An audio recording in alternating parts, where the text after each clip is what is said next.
وَنُنَزِّلُ مِنَ الْقُرْآنِ مَا هُوَ شِفَاءٌ وَرَحْمَةٌ لِّلْمُؤْمِنِينَ۔ السلام علیکم ورحمۃ اللہ وبرکاتہ۔ نحمدہ ونصلی علی رسول الکریم۔ معزز ناظرین، اللہ پاک نے اپنے کلام و اسماء الحسنہ و اکابر و اسلاف کے تجربات میں بڑی برکتیں رکھی ہیں، اور اس سلسلے سے آپ ہمارا چینل روحانی علاج اور مسائلوں کا حل دیکھ رہے ہیں۔ آج کا ہمارا موضوع ہے جریان کا روحانی علاج، دیسی زبان میں دھاتو کی بیماری کا روحانی علاج، اور انگریزی میں اس مرض کو لوزنگ سیمن یا میٹل سکنس کہتے ہیں۔ اور اس جریان یا دھاتو کی بیماری کے ساتھ ساتھ احتلام کی زیادتی کا بھی روحانی علاج، جسے اپنے دیسی زبان میں سپنا دوش اور انگریزی میں نائٹ فال بھی کہتے ہیں۔ تو ان سب کا آج کی ویڈیو میں انشاءاللہ روحانی علاج کے سلسلے میں بات ہوگی۔ تو اس تکلیف دہ اور ذہنی تناؤ کی بیماری میں، جس میں بڑھتی عمر کے لڑکے اور مرد بھی اکثر اس کے شکار ہوتے ہیں، جس سے جسمانی، دماغی، اعصابی کمزوری ہو جاتی ہے، اور طاقت، قوت، حوصلہ یہ سب لوس ہونے لگتا ہے۔ پھر پڑھائی میں، کام کاج میں، بھاگ دوڑ میں، تجارت میں، بزنس میں، آفس میں من نہیں لگتا، جس سے زندگی کی رفتار کمزور سی ہو جاتی ہے۔ اور یہ سب آج کے لائف اسٹائل، کھان پکان، عریانی ماحول، پھر موبائل کی نحوست، راتوں کا جاگنا، یہ سب وجوہات میں سے ہوتے ہیں۔ تو ایسے میں کسی ماہر حکیم یا ڈاکٹر کے علاج کے ساتھ ساتھ روحانی علاج بھی بہت مفید ثابت ہوتا ہے۔ تو آئیے ناظرین روحانی علاج کی طرف بسم اللہ۔ اس مرض میں سب سے پہلے ایک تعویذ لکھی جائے گی، جو تعویذ کو گلاب و زعفران سے لکھ کر کے مریض گلے میں پہنے رہے۔ تعویذ کا آپ اسکرین شاٹ لے لیں ناظرین۔ یہ ہے، آپ جس طرح دیکھ رہے ہیں، آپ اسی طریقے سے پہلے 20 کا نقش لکھیں گے، اور پھر یہ سورہ کوثر کا نقش ہے، اس نقش کو آپ اسی طرح سے لکھیں۔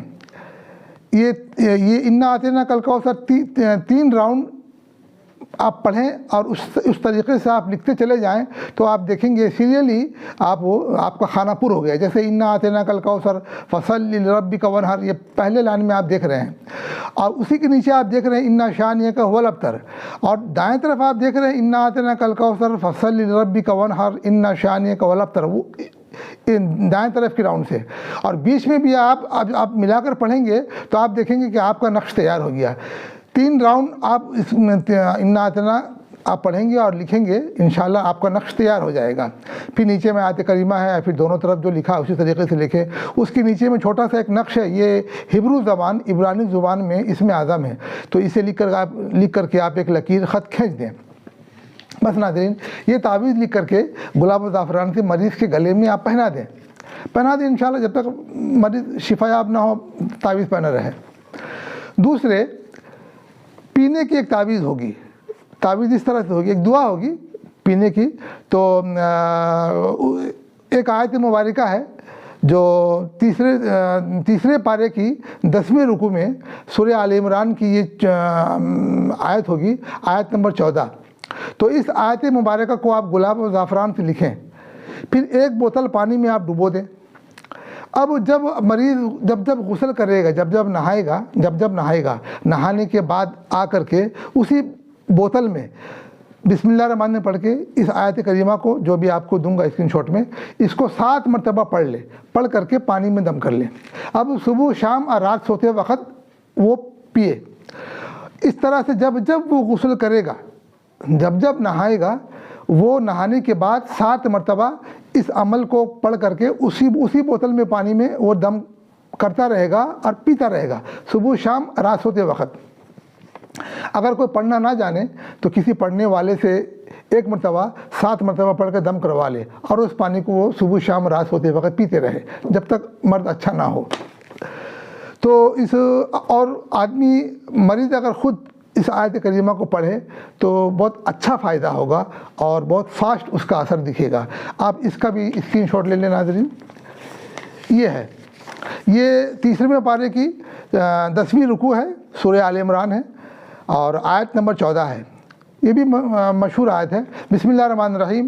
زُيِّنَ لِلنَّاسِ حُبُّ الشَّهَوَاتِ مِنَ النِّسَاءِ وَالْبَنِينَ وَالْقَنَاطِيرِ الْمُقَنطَرَةِ مِنَ الذَّهَبِ وَالْفِضَّةِ وَالْخَيْلِ الْمُسَوَّمَةِ وَالْأَنْعَامِ وَالْحَرْثِ ذَلِكَ مَتَاعُ الْحَيَاةِ الدُّنْيَا وَاللَّهُ عِندَهُ حُسْنُ الْمَآبِ۔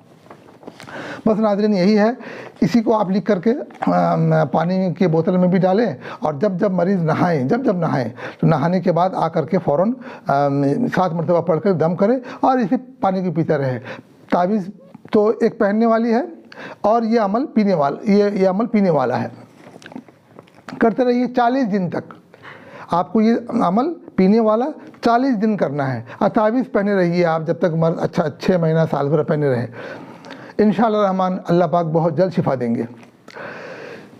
آپ نے اس کا اسکرین شاٹ لے لیا۔ یہ دونوں جو نسخہ ہے، روحانی نسخہ، یہ جریان کے بیماری کے لیے ہے، دھاتوں کی بیماری کے لیے یہ نسخہ ہے۔ اب جن کو احتلام کی زیادتی ہے، یہ بھی بہت تکلیف دہ مرض ہے، جس کی زیادتی ہو جاتی ہے تو نہ چاہتے ہوئے بھی پھر بہت ذہنی تناؤ میں آدمی آ جاتا ہے۔ تو یہ احتلام کی زیادتی سے آدمی کمزور بھی ہو جاتا ہے، بہت کمزور ہو جاتا ہے، اس کی جسم کی اور دل و دماغ کی طاقت قوت سب نکل جاتی ہے۔ تو اس مرض میں احتلام کی زیادتی جن کو ہو تو اس میں بھی پہننے والی تعویذ وہی ہوگی جو بھی آپ نے جریان کے مرض میں جو اوپر جو دیکھا تو وہی تعویذ بنے گی احتلام کے مریض والوں کو بھی، سپنا دوش کے مریض والوں کو بھی پہننے والی۔ دوسرا، اگر احتلام کا مریض یہ پینے والا جو عمل ہے زُيِّنَ لِلنَّاسِ حُبُّ الشَّهَوَاتِ والا یہ بھی کر لے تو اچھا فائدہ ہوگا۔ تیسرا، احتلام کے مریض جو ہیں وہ سوتے وقت اپنی انگلی، شہادت کی انگلی سے اپنے سینے میں عمر لکھ لے، دائیں طرف عین لکھے، بیچ میں میم لکھے اور پھر بائیں را جو ہے رے اس کو ٹان لے، یعنی عمر لکھ لے۔ جب وہ آنکھ کھلے گی رات سوتے وقت تب وہ اس کو عمر لکھنا ہے انشاءاللہ الرحمن، اس سے بھی احتلام نہیں ہوتا۔ اور چوتھا ایک عمل اس میں بہت کامیاب ہے، سورہ طارق۔ یہ 30ویں پارے کی ایک سورہ ہے، سورہ طارق، مشہور یہ بھی سورت ہے۔ بسم اللہ الرحمن الرحیم۔ وَالسَّمَاءِ وَالطَّارِقِ وَمَا أَدْرَاكَ مَا الطَّارِقُ۔ اس سے تھوڑی لمبی سورت ہے۔ تو اس سورت میں ناصر فَمَا لَهُ مِن قُوَّةٍ وَلَا ناصر، یہاں تک پڑھنا ہے، ناصر تک پڑھنا ہے، آگے تک نہیں پڑھنا ہے، ناصر تک پڑھ کر کے سو جائے۔ اگر بیچ میں آنکھ کھلے یا باتھ روم جائے یا کسی وجہ سے آنکھ کھل جائے تو پھر اسے پڑھنا ہے۔ جب آنکھ کھلے تب تک سورہ طارق کو ناصر تک پڑھنا ہے۔ انشاءاللہ الرحمن ناظرین، ان عملوں سے ہرگز احتلام نہیں ہوگا۔ احتلام کیا ہے کہ وہ تو ٹھیک ہے، کم ہو تو مہینے میں 1-2 بار ہو تو حرجہ نہیں ہے، لیکن زیادتی وہ نقصان دہ ہوتا ہے۔ اور یہ زیادہ تر شیطانوں کے اثر سے، شیطانوں کے جناتوں، شیطانوں کے برے خواب دکھا دینے سے، یا سوتے وقت گندا خیال لے کر کے سویا ہے یا موبائل وغیرہ دیکھ کر کے سویا ہے گندا تو جو کہ گناہ ہے، زنا ہے، نوست اس کی اپنی ہے۔ اور شیاطین بھی پھر خواب میں گندا خواب دکھا کر کے احتلام کرا دیتے ہیں۔ تو انشاءاللہ الرحمن ان عملوں سے احتلام ہرگز نہیں ہوگا اور اللہ پاک رحم فرمائیں گے، شفا دیں گے۔ ناظرین، ان عملوں کے ساتھ ساتھ کھانے کے لیے شکرقند ایک سبزی کہیے یا پھل کہیے، شکرقند میٹھا آلو بھی کہتے ہیں، شکرقندی میٹھا آلو۔ تو اس شکرقند کو، اس میٹھے آلو کو آپ ابال کر یا بھون کر یا دودھ میں اس کا حلوہ بنا کر آپ صبح شام 2 مہینہ مریض کو کھلائیں۔ مریض 2 مہینہ اسے کھائے، صبح شام کھائے یا ایک وقت کھائے، تھوڑا کھا لے۔ یہ بہت فائدہ کرتا ہے، بہت مفید ہوتا ہے ایسے مریضوں کے لیے۔ اور اس کے ساتھ پرہیز کے لیے ناظرین املی کی کھٹائی ہے، اور چت سونا یا اوندھا سونا، اور پھر راتوں کو خاص طور سے موبائل میں اశ్లీل اور گندا ویڈیو دیکھنا، ان سب سے پرہیز لازمی ہے، ایک دم لازمی ہے۔ تو ایسا آپ کریں انشاءاللہ الرحمن۔ اور کھانے کے بعد ایسے مریض جو ہے کھانے کے بعد، یہ طب کے راہ سے کہہ رہا ہوں کہ تینوں وقت ہو یا 2 وقت ہو، کھانے کے فوراً بعد پیشاب کرنے سے بھی اس مرض میں بڑا فائدہ ہوتا ہے، بہت فائدہ ہوتا ہے، مثانے کو طاقت ملتی ہے۔ تو ناظرین بس ان سب سے آپ روحانی علاج کریں، اللہ پاک شفا دیں گے۔ ناظرین میرا اگلا ایپیسوڈ ہوگا لیکوریا کا روحانی علاج۔ یہ مرض جو ہے لڑکیوں کو، عورتوں کو اسی طرح سے ہوتی ہیں جیسے لڑکوں میں اور مردوں میں جریان ہوتا ہے، دھاتوں کی بیماری ہوتی ہے۔ تو یہ لیکوریا بھی کہتے ہیں، دھاتوں کی بیماری بھی بولتے ہیں۔ یہ لڑکیوں میں اور عورتوں میں یہ مرض ہوتا ہے۔ تو انشاءاللہ الرحمن اس سلسلے میں ہم انشاءاللہ بہت جلد اپنی اگلی ویڈیو میں جو لیکوریا کا روحانی علاج کے نام سے ہوگا اس میں ملاقات ہوگی۔ تب تک کے لیے ہمیں اجازت دیجیے۔ اللہ ہم سب پر رحم فرمائیں اور ہم سب کو قبول فرمائیں اور صحت و تندرستی عطا فرمائیں، آمین۔ السلام علیکم ورحمۃ اللہ وبرکاتہ۔